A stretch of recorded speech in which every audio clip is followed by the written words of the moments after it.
You can't see her, she's just a projection, just a reflection. You can't see her unless you really look. You can't see her, you see what's convenient, you see her achievements. You can't see her, but you see what she wants you to see.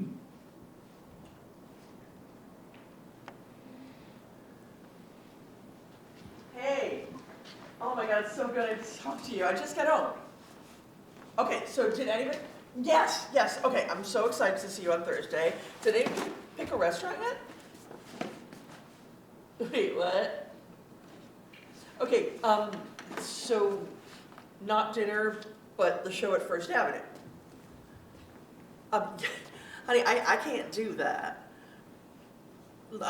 Strobe lights, sound coming from multiple directions, my disabilities, yeah. Oh, no, stop that, no. You guys go to the show, I'll catch up with you next month. Seriously, it's not a big deal, really. No, seriously, oh, okay. Okay, I'll talk to you later, it's not a big deal, really.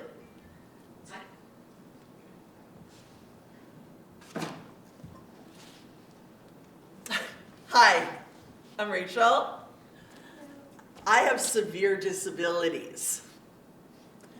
You might not be able to see them, but let's take a little journey. I'll share a couple things with you. Basically, I'm hidden from my disabilities, and I'm also on display. You just gotta know what you're looking for. One of the things that makes traumatic brain injury complicated is that in order to stay part of the world, I have to have everything really well planned, like scheduled and prepared for in really detailed ways. Because the world is unexpected. The world is unexpected. Things happen and they're gonna throw me off. So I need a plan, you know, like my touchstones all set and ready. Because somebody's gonna turn a light on and it's gonna change everything. Or somebody's gonna drop something and the sound is gonna echo, and it's gonna echo in my head for another 40 minutes. So I've gotta be prepared. Something as simple as picking a restaurant can take me a good 15 minutes just to prepare for the trip to go to the restaurant. Last week, my husband and I, we were going out and I had totally done all my preparation. I had read the menu, I had picked what I'm gonna eat, I had picked my backup for when they don't have the thing that I'm hoping that they'll have, and then we got to the restaurant, I was all ready, I had the ambiance settled in my head, I was totally about to walk in and be able to relax and enjoy myself, and it was closed. So we sat in the car, and my husband was looking up a new place to take us for dinner, bless his soul, while I'm trying to find all the broken parts of me and put them back together so that I can read a new menu and get ready a second time. This is everyday life when you try to live with all these disabilities. People say to me a lot, people in my world, oh, I totally forgot about your disabilities. You don't look disabled, you don't act disabled. It's like you're totally normal. Okay, spoiler alert, I am not normal. But more importantly, I don't even remember how to keep track of what normal was. Brain injury destroys your memory in ways you can't even imagine until you're experiencing them.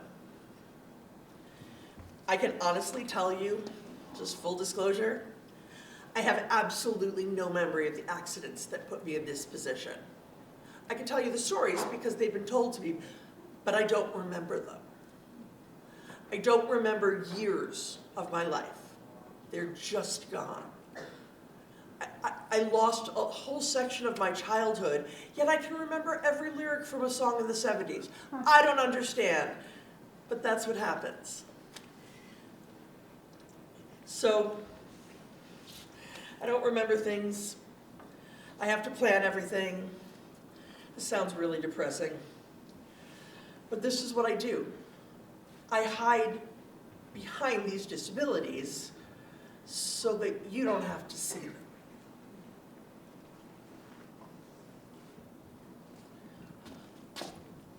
Okay, you can turn it back on. See what I did there? I knew it was coming. See, when I can control things, then I can live in a predictably unpredictable world. Of course, if I wasn't controlling it, you could have seen a grown woman have a grand mal seizure on a stage in front of you, but I would have been so damn dramatic, it would have been fabulous. This is one of the ways I hide my disabilities. You can't see her. She's just a projection, just a reflection. You can't see her unless you really look. You can't see her. You see what's convenient. You'll see her achievements. You can't see her. You'll see what she wants you to see.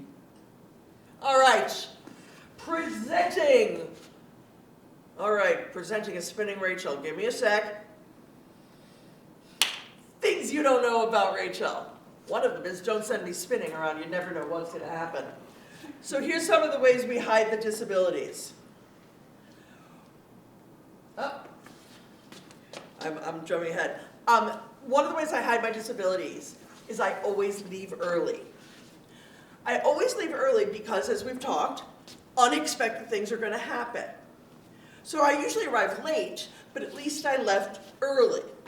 Because let's say I'm driving, because I do drive, so let's say I'm driving and the row of cars in front of me all hit their brakes at the same time.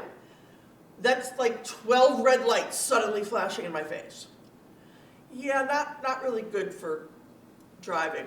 Or that ambulance that's off to do a really good, solid day's work, but the noise of the sirens came out of nowhere and they're whipping past me in the next lane. Or maybe I just had a dizzy spell. Literally, while I'm sitting there driving for no good reason, I just suddenly get spinny. So you know that car on the side of the road when you're driving on the highway that has its flashers on and you can't really see anything wrong? Well, wish us luck, because that's probably me. And seriously, that's me pulling off the road because I need to be safe for all of us to be on the road. I've gotten really good at it, so I always leave early. I allow extra time for a lot of things. One of my favorites, I have to allow extra time to go to the restroom in a public place. Okay, if you're with me, electric hand dryers suck. Awful. And now imagine I'm sitting there doing my business and somebody else is having the good hygiene to wash their hands, but suddenly, yeah, so there I am, I'm still sitting there because now I gotta regroup again. I gotta pull it all back together again. So I gotta allow extra time for these things. It's getting depressing. Let's do something fun. Wanna play a game? Yeah. Okay, remember Operation when you were kids? And the guy had like water on the knee and Charlie horse and the parts were all over his body. Okay, so I'm gonna be the Operation Man and I have broken parts from here to here. Let's do it. Oh, balance. I have absolutely no sense of balance. I have to walk next to walls or people holding my hands. Just even a little step, I need to make sure that I'm not gonna fall because I always feel like I'm not gonna make it. I'm always off balance. So we take care of things, we get prepared. Okay, brain injury. Skull broken leads to a lifetime of excruciating head pain. On a scale of 1 to 10, on a good day, I'm at about, I'd say an 11, maybe 12, somewhere in there. On a bad day, let's go with 426,912. That's a regular day. Head pain. People don't realize, but if you think about it, your brain kind of does control every part of your body. So I have all sorts of gastrointestinal side effects of brain injury. Essentially, my brain and my body don't talk to each other. I'm not going to give you too many details. Trust me, you don't want them. But yes, gastrointestinal, let's go with distress. Well, we talked a little bit about me being dizzy. Dizzy is an understatement. I have vertigo, and I keep waiting for Jimmy Stewart to come in and show me a really good way to have vertigo, where like you look over out the window, and yes, you feel like you're falling, but it's a beautiful cloud-like Hitchcockian experience. Yeah, that's not what vertigo is about. Vertigo is about constantly spinning in your own head, looking at something and needing to try to refocus it. And remember, while at the same time you're doing, living and hearing and using all your others of your five senses. But vertigo, very real all the time. When my skull was growing back together, it crushed my eustachian tube. I didn't know I had a eustachian tube.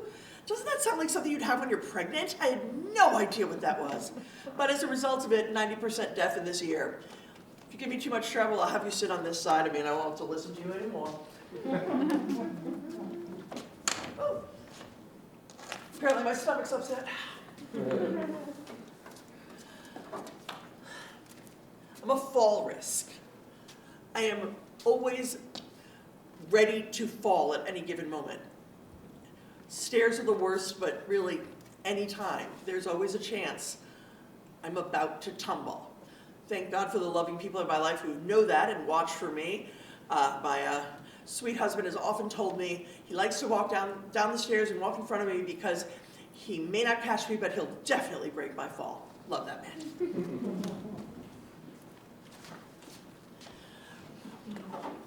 This is the double vision. So again, when my brain starts realigning things, it decided that I needed to see about 6 of everything. So I didn't actually know that the world had edges until I got this new thing that it's a prism in my glasses. I don't know if anybody has this. It's a kind of new thing. It's fantastic. Now I see like 2.5 of you. Like there's you and then there's another you and then there's a shadow of both of you. It's so much easier to see. And that's one of the other things about being disabled is you learn sometimes that you're not going to get back to normalcy. You're going to get as close as you can and you're going to be okay with it. So every day, at least some amount of double vision. Here I am.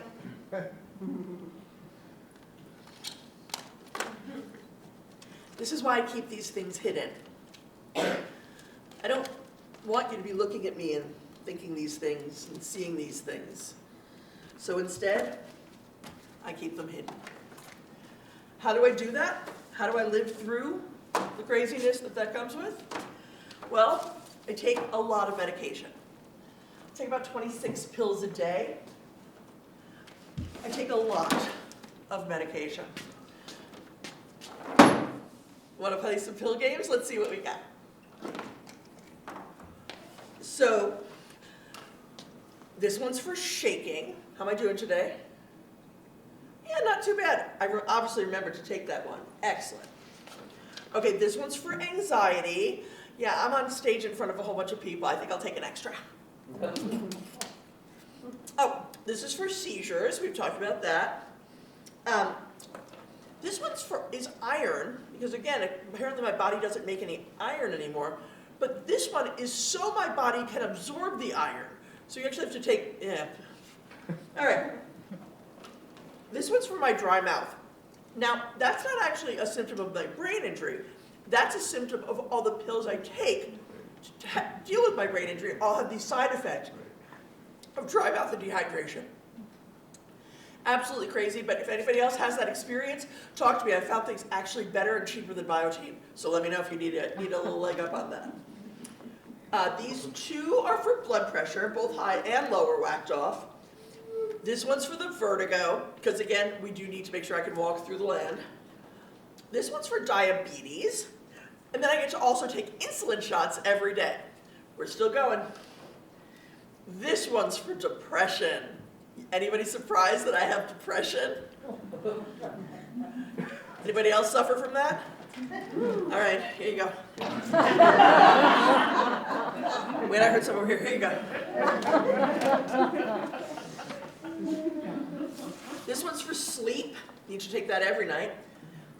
And if I'm really good, and I can convince a doctor that it's worth it, every now and then I get this little one. This one's for pain. So that's me. This is me hiding the disabilities from you. Also, to some extent, hiding them from me. It is a tremendous amount of work. And I hate it. You can't see her. She's just a projection, just a reflection. You can't see her unless you really look. You can't see her. You'll see what's convenient. You'll see her achievements. You can't see her. You will see what she wants you to see.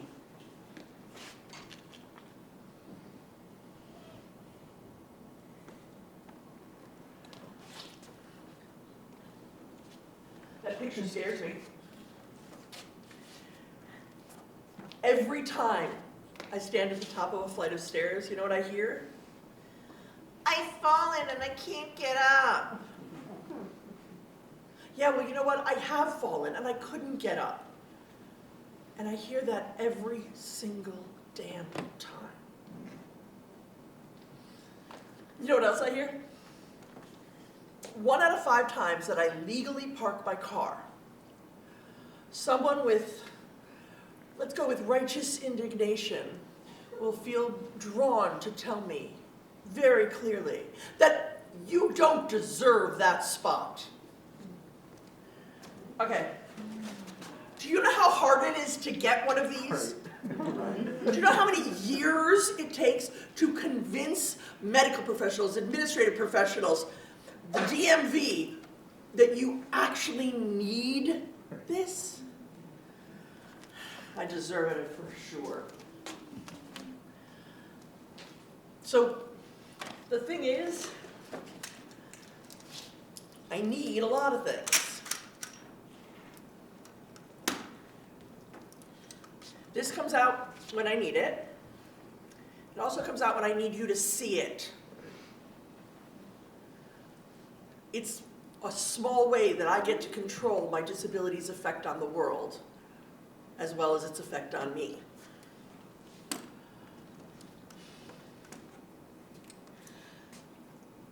Basically, I'm doing my best to control what other people think of me by controlling what's in your sight line of vision. Look, I try really hard to act rational, but the noise in my head undercuts my best efforts. I lose my temper a lot, pick fights with my loved ones. I start to believe my own fractured memories and try to make rhyme or reason with them angrily a lot.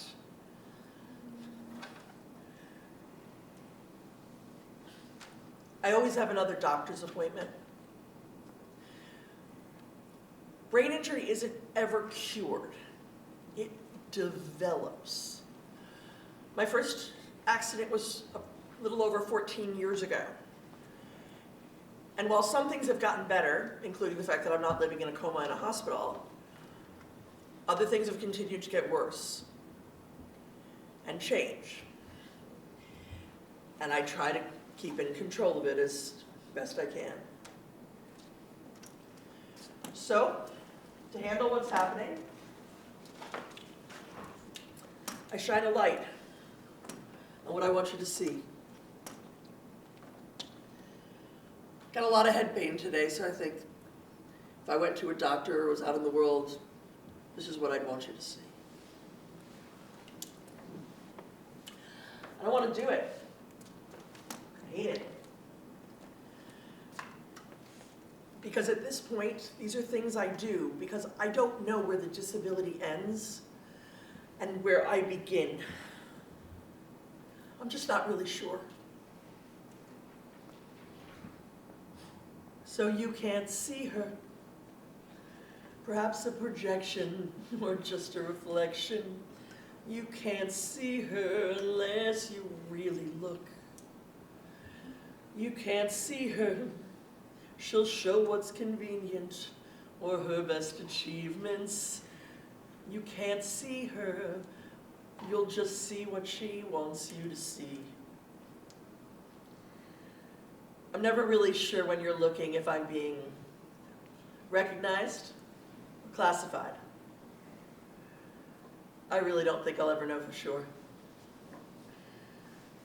So, who do you see?